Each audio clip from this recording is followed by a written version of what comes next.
Hello, families and friends around the world.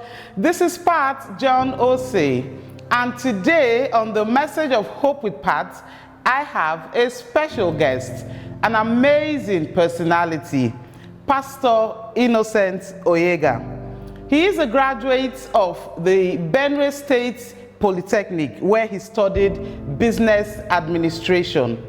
He's currently based in Abuja, Nigeria, and he is a widower. Pastor is going to be sharing a very motivational story with us today. Pastor, good to have you on MHP. Thank you, Pat. Thanks for having me. Thank you. Yeah. Well, growing up as a young man, I was born into a family of 17. And in the family, we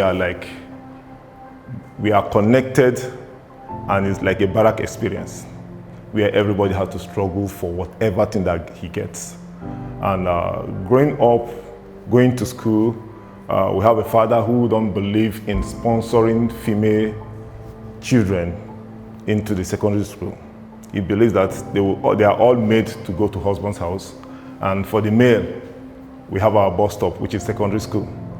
And after that, whatever you do from there, that is your own problem.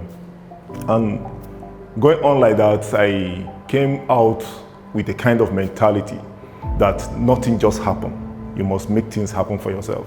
I went through secondary school with every struggle, with everything, but I never lost focus. I was always knowing what I wanted, and I went for it.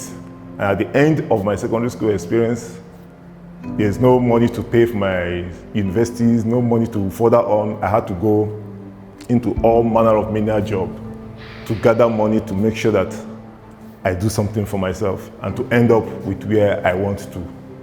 And to the glory of God, went through Polytechnic, came into Abuja searching for job, nobody to help. Let me just shock you. There was a time I was even living in a poultry farm because I had no accommodation and I don't want to squat with anybody.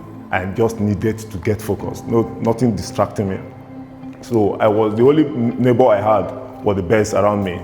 And I did that for 6 months, 7 months like that. And one morning I woke up, I said, no, things must change. And that was the beginning of the change of my story. And I went out, met with somebody who introduced me into painting. I went into learning how to paint. And from there I started painting for friends, for people around me. I started taking care of myself and got a house, a small, self-contained, like that. Got married, and another storm came. When in the first 2 years of our marriage, we were together, living a better, powerful, wonderful life, and gave birth to the first child. About a year later, the child fell sick, and took him to a hospital, giving some drugs, not knowing that the drugs that was administered to the child was not for the age of that child.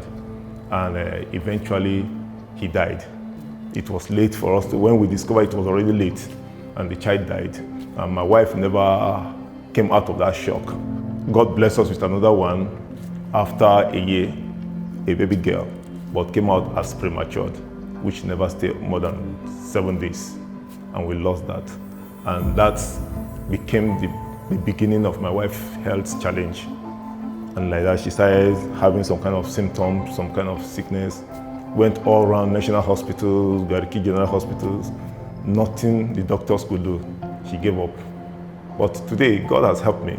When you are left alone and there's nobody to talk to, that is when you feel the pain of the absence of your loved ones.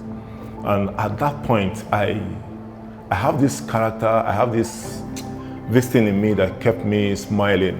I smile in the face of storm. And that thing has actually helped me. At that point, I only believe in God. I trust God for His word. The just shall fall 7 times, and he shall rise again.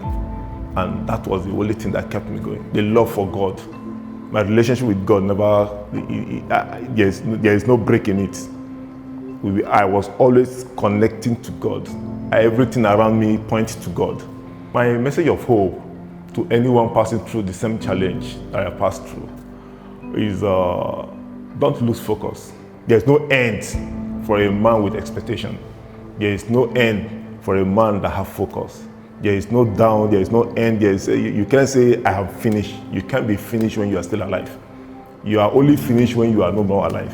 But as long as you are alive and you kept on believing in God and trust God for what He had in stock for you, definitely you will overcome every storm face by face. Thank you very much, Pastor Innocent.